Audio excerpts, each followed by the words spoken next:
안녕하십니까. 신인균의 군사TV 디펜스 브리핑입니다. 오늘도 역시 아주 중요한 군사안보 무기 관련한 소식 전해드려야 되는데요. 오늘은 썸네일 보시고 들어오셨지만 요즘 제가 미국 대선 관련해서 신인균의 국방TV를 그렇게 꾸미고 있다 보니까 지금 중국 관련한 소식을 군사TV의 디펜스 브리핑을 통해서 알려드리도록 하겠습니다. 첫 번째 소식입니다. 미국 대선 전국이 갈수록 점입 가경인 가운데 미국의 혼란기를 틈타 북한이 미사일 도발에 나설 가능성이 점점 더 커지고 있다는 소식입니다. 북한이 12월 1일부터 시작되는 동계훈련을 앞두고 재래식 군사훈련 비중은 크게 낮추되 전략군의 훈련을 강화하는 최고사령관의 명령을 하달했다고 데일리 NK가 11월 24일 보도했습니다. 매체는 북한군 내부 소식통을 인용해서 지난 11월 17일자로 무력 총사령관 명의의 새 훈련 명령이 총참모부를 통해 전군에 하달되었으며 이에 따라 각 부대가 이에 대한 명령문 침투 회의를 가졌다고 보도했습니다. 북한은 매년 11월 말에 동계훈련에 대한 최고사령관 훈련 명령이 하달되는데요. 이번 명령은 평년보다 일주일 이상 빨랐고 그 내용 역시 예년과는 차이가 있었다고 매체는 보도했습니다. 김정은은 명령문에서 올해 12월 1일부터 내년 3월 31일까지 전략군 및 방사포병 훈련 기간을 별도로 설정하고 전략무기를 중심으로 3주적, 그러니까 미국과 일본, 한국 등 제국주의 침략 세력들의 도발 책동을 저지하고 자위적 전쟁 억제력을 키우는 데 중점을 두라고 강조함으로써 이번 동계훈련이 전략군과 방사포병 중심으로 이루어질 것임을 시사했습니다. 이는 해당 기간 훈련 중에 훈련을 빙자해 장거리 미사일과 방사포 등이 발사될 수 있다는 것을 시사하는 것인데요. 미국의 혼란기를 틈타 북한이 어떤 미사일 도발을 들고 나올지 예의주시해야 되겠습니다. 북한이 2020년 들어와서는 이런 도발을 잘 안 하고 있죠. 2019년까지는 많이 했는데 미국의 대선 전국을 다 들여다보고 있었던 겁니다. 그런데 지금 미국의 대선 전국이 아직도 결말은 나지 않고 트럼프 대통령이 재선을 할지 또 바이든이 정권을 이양받을지 지금 아직은 결론 나지 않았어요. 누가 되든 김정은은 몸값을 올리기 위해서 뭔가 임팩트를 좀 주고 싶어 할 겁니다. 왜냐? 대화의 테이블에 나를 좀 올려놔라.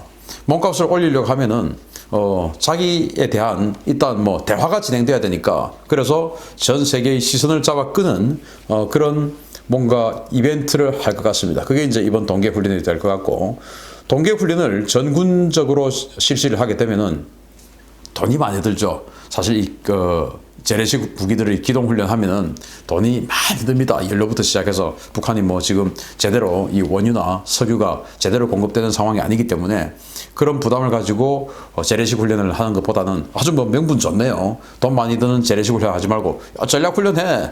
이제 이렇게 우리 새 무기 많이 만들었으니까 전략 훈련해.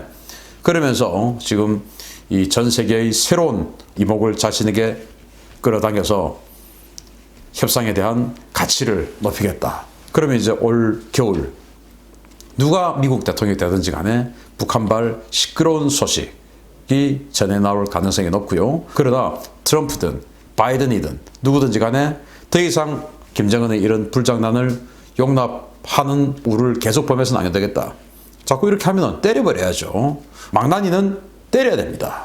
자꾸 달래고 과자 주고 용돈 주고 이렇게 하면 안 된다라는 겁니다. 때려야 됩니다. 두 번째 소식인데요.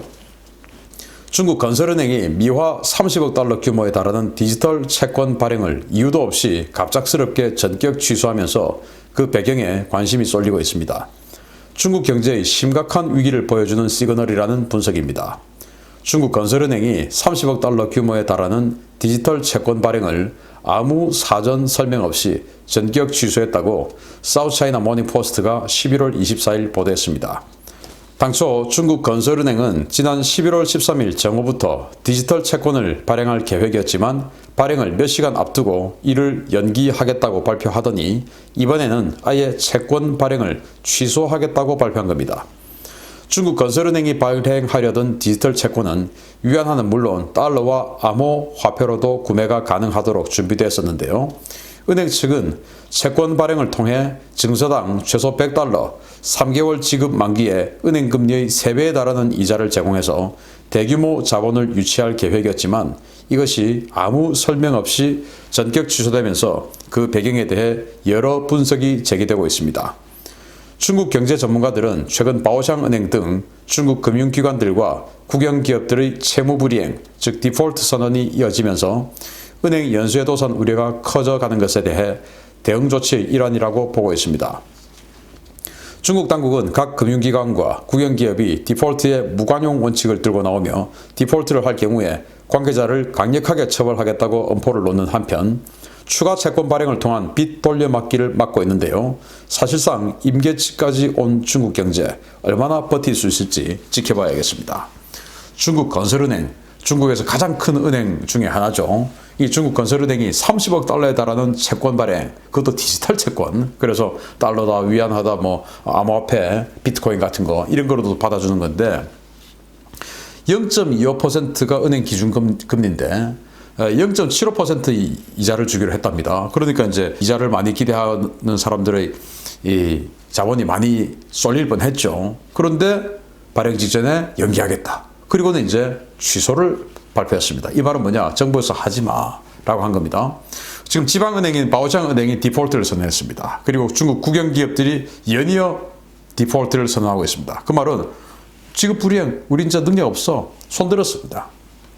그래서 중국이 이 코로나19로 인한 경기 악화를 우려해서 돈을 막 쏟아부었죠. 중국 인민은행이 이 돈을 쏟아붓고 그걸 이제 이 중국 큰 시중은행들이 또 밑으로 또 내려붓고 그렇게 해서 기업들이 다 낙수 효과를 얻어서 대출을 아주 저리로 해가서 그것을 가지고 산업을 활성화시키고 내수를 진작시키고 이렇게 하려고 했는데 내수 진작은 전혀 되지 않고 7.9% 마이너스만 꺾고 그리고 기업들은 그 돈을 받아가서 부동산 투기하고 이제 이렇게 한다라는 겁니다.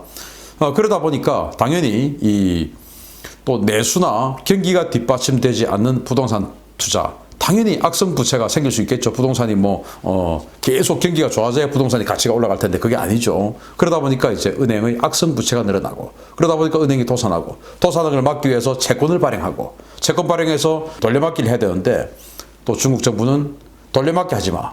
채권 발행하지 마. 라고 또 선을 그어버린 겁니다. 그리고는 채산성 강화시켜. 건전성 강화시켜. 자신들이 지시해가지고 지금 마구잡이로 돈을 풀다 보니까 건전성이 지금 심각하게 훼손됐는데 그걸 디폴트 겪지 않기 위해서 지금 채권 발행해서 뭔가 한번 해보려고 했더니 채권 발행하지 마. 돌려막기는 안 돼. 그러면 디폴트 하면은 강력하게 처벌하겠다. 돌려막기 하면 안 된다. 그럼 어떻게 해야 됩니까? 지금 이 중국의 이 경제가 이런 건설은행 같은 이런 어마어마한 규모의 은행도 이렇게 힘겨워하는 모습을 보면 거의 이 목적까지 올라왔다 임계치가.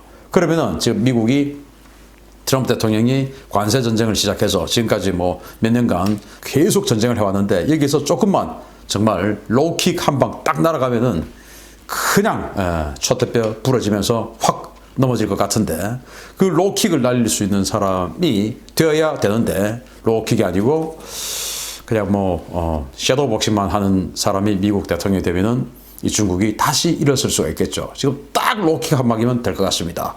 여기까지 올라와 있습니다. 아주 나름대로 긍정적인 소식 알려드렸습니다. 마치겠습니다. 감사합니다.